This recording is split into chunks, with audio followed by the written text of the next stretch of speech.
오늘 저희가 함께 좀 깊게 파헤쳐볼 자료가 있는데요.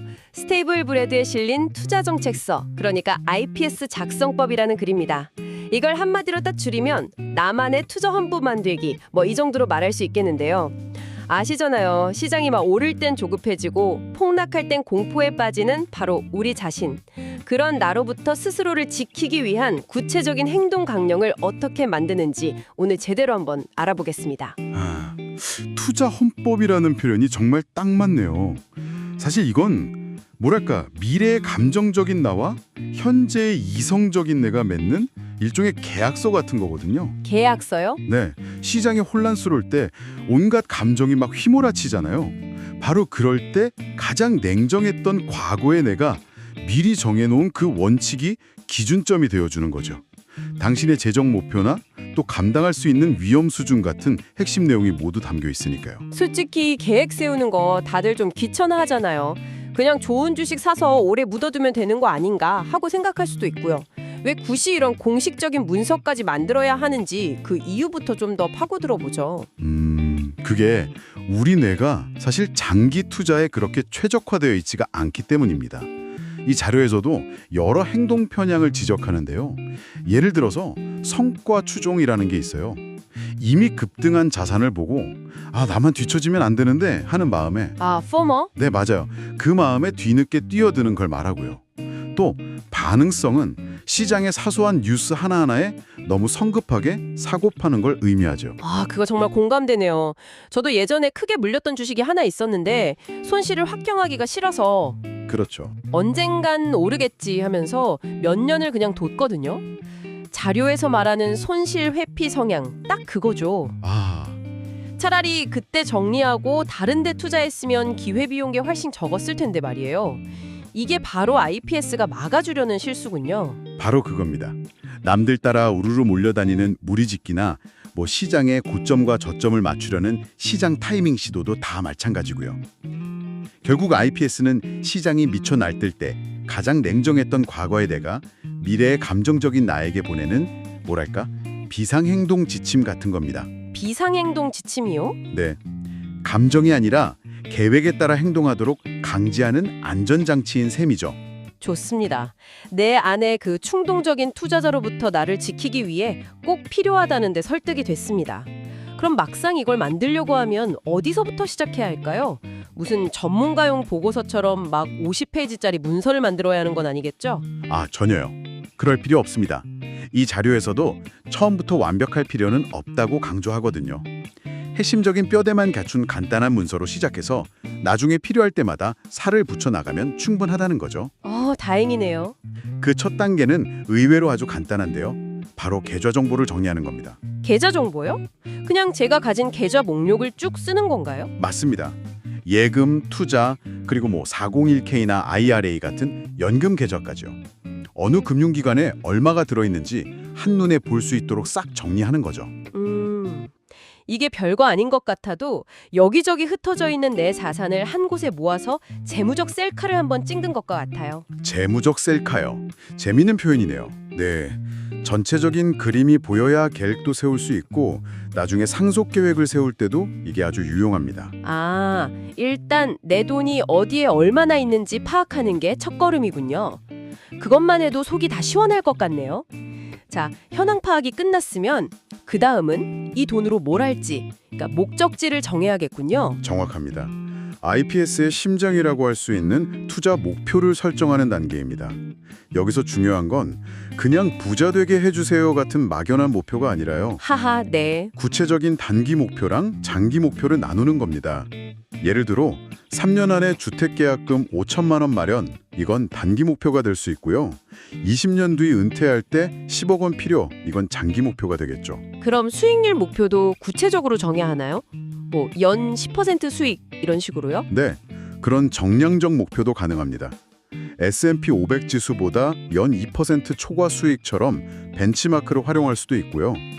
반대로 원금 보존이 최우선이라거나 공격적인 자산 증식 같은 정성적 목표를 세울 수도 있습니다. 다만 여기서 꼭 기억해야 할 건 물가 상승률을 고려한 실질 수익률이에요. 아, 인플레이션. 그렇죠. 명목 수익률이 연 8%라도 물가가 3% 오르면 내 돈의 실제 구매력은 5%만 늘어난 셈이니까요. 목표를 세웠다면 이제 아주 현실적인 질문을 해야겠네요. 내 간은 얼마나 큰가? 하하, 네. 즉, 위험 감수 수준을 파악해야죠. 다들 설문조사에서는 나는 공격적인 투자자라고 답하는데 막상 계좌에 마이너스 20%가 찍히면 밤점 설치는 경우가 많잖아요. 맞아요. 내 진짜 위험 감수 수준을 어떻게 객관적으로 알 수 있을까요? 아주 중요한 지적이십니다. 그래서 단순히 기분으로 판단하는 게 아니라 나의 능력과 의지를 객관적으로 봐야 합니다. 자료에 따르면 투자 기간, 투자 원금, 소득 수준, 투자 경험, 그리고 건강이나 가족 상황 같은 삶의 환경이 위험을 감수할 수 있는 능력을 결정합니다. 아, 예를 들어서 은퇴가 1, 2년밖에 안 남은 60대 투자자가 주식 비중을 80% 가져가는 건 그건 위험 감수 능력을 좀 벗어난 걸 수 있죠. 하락장이 왔을 때 회복할 시간이 부족하니까요. 바로 그겁니다. 자료에 인용된 1977년부터 2022년까지의 데이터를 보면 아주 명확해져요. 주식 100% 포트폴리오는 연평균 12%라는 높은 수익을 냈지만 최악의 해에는 마이너스 43%까지 떨어졌어요. 마이너스 43%요? 네. 반면에 주식 40%, 채권 60% 포트폴리오는 연평균 수익률은 8.7%로 좀 낮았지만 최악의 하락도 마이너스 15% 수준에서 방어했고요. 이걸 딱 보고 나는 과연 마이너스 40%를 감당하고 밤에 편히 잘 수 있는가? 이걸 스스로에게 물어야 진짜 위험 감수 수준이 나오는 겁니다. 알겠습니다. 목표도 정했고 제 간 크기도 파악했습니다. 그럼 이제 드디어 쇼핑카트에 뭘 담을지 정할 차례네요. 맞습니다. 어떤 재료로 요리할지 정하는 거죠. 네, 그게 바로 투과 가능 자산과 자산 배분에 대한 이야기입니다. 먼저 어떤 자산군에 투자할지 미리 범위를 싹 정해두는 겁니다. 미국 주식, 해외 주식, 채권, 부동산, 원자재, 심지어 암호화폐까지요. 아예 못을 박아두는 거군요. 네, 이렇게 투자 대상을 미리 정해두면 시장에서 특정 자산이 갑자기 유행한다고 해서 충동적으로 뛰어드는 걸 막을 수 있습니다. 그리고 그 자산들을 어떤 비율로 담을지 정하는 게 자산 배분이겠고요. 맞습니다. 내 나이와 위험 감주 수준에 맞춰서 각 자산군의 목표 비중을 정하는 거죠. 자료에 나온 파이 차트를 보면 아주 직관적인데요. 20대 투자자는 주식 비중이 90%에 달하다가 은퇴 시점이 가까워질수록 안정적인 채권 비중이 점점 드러나는 걸 볼 수 있어요. 네, 보이네요. 여기서 중요한 팁은 그냥 주식 60% 이렇게 목표 비중만 정하지 마시고 허용 범위 플러스 마이너스 5% 같은 유연성을 함께 설정해 두는 겁니다. 알겠습니다. 이렇게 완벽한 계획을 세웠어요. 그럼 이제 그냥 덮어두고 10년 뒤에 열어보면 되는 건가요? 아니면 계속 들여다보면서 잘하고 있나 막 전전긍긍 해야 하나요? 이 관리가 참 애매한 것 같아요. 계획을 세우는 것만큼이나 관리가 중요하죠. 시간이 지나면 어떤 자산은 오르고 어떤 자산은 떨어져서 애초에 정했던 비율이 자연스럽게 틀어집니다. 그쵸?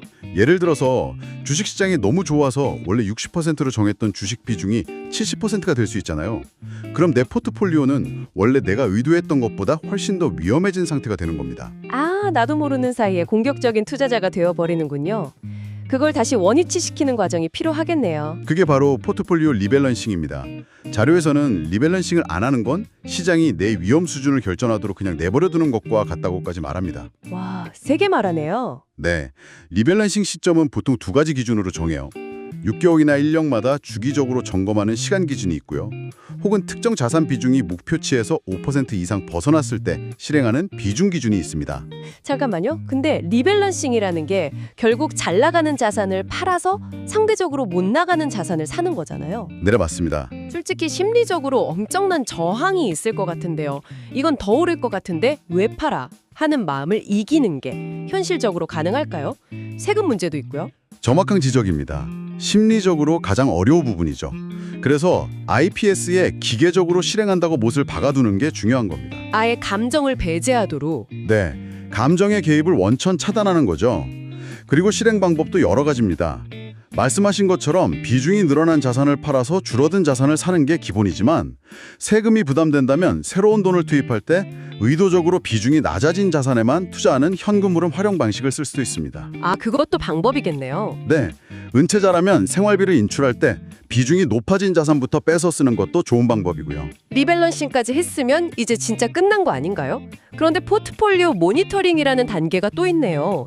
자꾸 들여다보면 마음만 흔들릴 것 같은데요. 모니터링은 매일 시세를 확인하라는 게 절대 아닙니다. 그건 오히려 독이죠. 그렇죠. 여기서 말하는 모니터링은 분기나 반기처럼 딱 정해진 기간마다 내 전략이 약속했던 성과를 내고 있는지 큰 그림에서 점검하는 과정입니다. IPS에 내 미국 주식 투자의 성과는 S&P 500 지수와 비교한다처럼 벤치마크 지수를 명시해 두는 거죠. 일종의 성과 보고서를 스스로에게 제출하는 거군요. 그런 셈입니다. 그리고 최근 3년간 벤치마크 대비 2% 이상 뒤처져서는 안 된다와 같이 허용 가능한 이탈 범위도 정해두는 게 좋아요. 만약 내 포트폴리오가 이 범위를 계속 벗어난다면 그건 내 투자 전략 자체에 뭔가 문제가 있다는 신호일 수 있거든요. 그럴 땐 다시 돌아봐야겠군요. 네, 그때는 IPS를 재검토해봐야죠. 그렇다면 이 문서는 얼마나 자주 업데이트해야 할까요? 한번 만들면 평생 가는 건가요? 아니면 매년 새로 써야 하나요? 너무 자주 바꾸면 그것도 원칙이 없는 거랑 똑같을 것 같은데요. 아주 좋은 지적입니다. 시장이 좀 출렁인다고 해서 IPS를 바꾸는 건 이 문서의 목적 자체를 부정하는 행위죠. 자료에서도 매년 의무적으로 업데이트할 필요는 없다고 말합니다. 대신 당신의 재정 상황에 근본적인 영향을 미치는 중대한 삶의 변화가 있을 때 업데이트하는 것이 효과적입니다. 중대한 삶의 변화라면 구체적으로 어떤 것들이 있을까요? 예를 들어 결혼이나 이혼, 자녀 출생처럼 가족 구성이 바뀔 때가 있겠죠. 또 소득이 크게 오르는 이직을 했거나 주택 구매처럼 큰 지출이 발생했을 때도 해당됩니다. 그리고 59.5세처럼 연금 계좌에서 페널티 없이 인출이 가능해지는 나이가 되거나 사회보장연금을 받기 시작하는 등 은퇴와 관련된 특정 연령에 도달했을 때도 아주 중요한 시점입니다. 그런 이벤트들이요. 네, 이런 이벤트들은 당신의 투자 목표나 위험 감수 수준 자체를 바꿀 수 있으니까요. 단순히 수익률뿐만 아니라 저의 신념이나 가치관 같은 것도 이 문서에 담을 수 있나요? 물론입니다. 그 부분도 명시할 수 있습니다. 예를 들어 환경, 사회, 지배구조를 중시하는 ESG 투자를 하겠다거나 네. 담배나 주류 같은 특정 산업은 내 포트폴리오에서 제외하겠다는 윤리적 원칙을 정할 수 있죠. 만약 개별 주식에 투자한다면 어떤 기준으로 종목을 고를지에 대한 가이드라인을 포함할 수도 있고 더 나아가 자녀에게 자산을 물려주기 위한 상속 계획까지 담을 수 있습니다. 자, 이 모든 내용을 종합해 보니까요. IPS는 단순히 투자를 위한 계획서가 아니네요. 그렇죠. 투자를 위한 일관되고 원칙적인 접근법 그 자체라고 할 수 있습니다.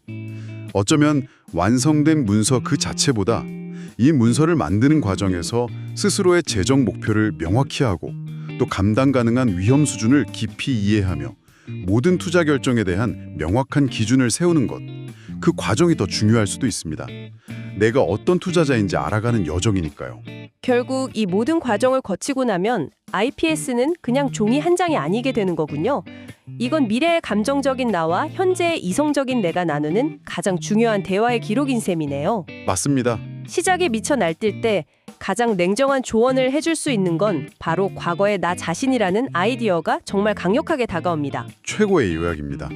감정의 롤러코스터에서 우리를 내려주게 하는 안전바 역할을 하는 것이 바로 잘 만들어진 IPS입니다. 이 자료는 결국 당신이 직접 당신 자신을 위해 이 문석을 만들어야 한다고 강조합니다. 오늘 당장 거창한 IPS를 만들긴 어렵더라도 마지막으로 이것 하나만 생각해 보시면 어떨까요? 지난 투자 경험에서 내가 가장 자주 저질렀던 실수, 그 행동 편향으로부터 나를 지켜줄 단 하나의 원칙을 한 문장으로 만든다면 그 문장은 과연 무엇일까요?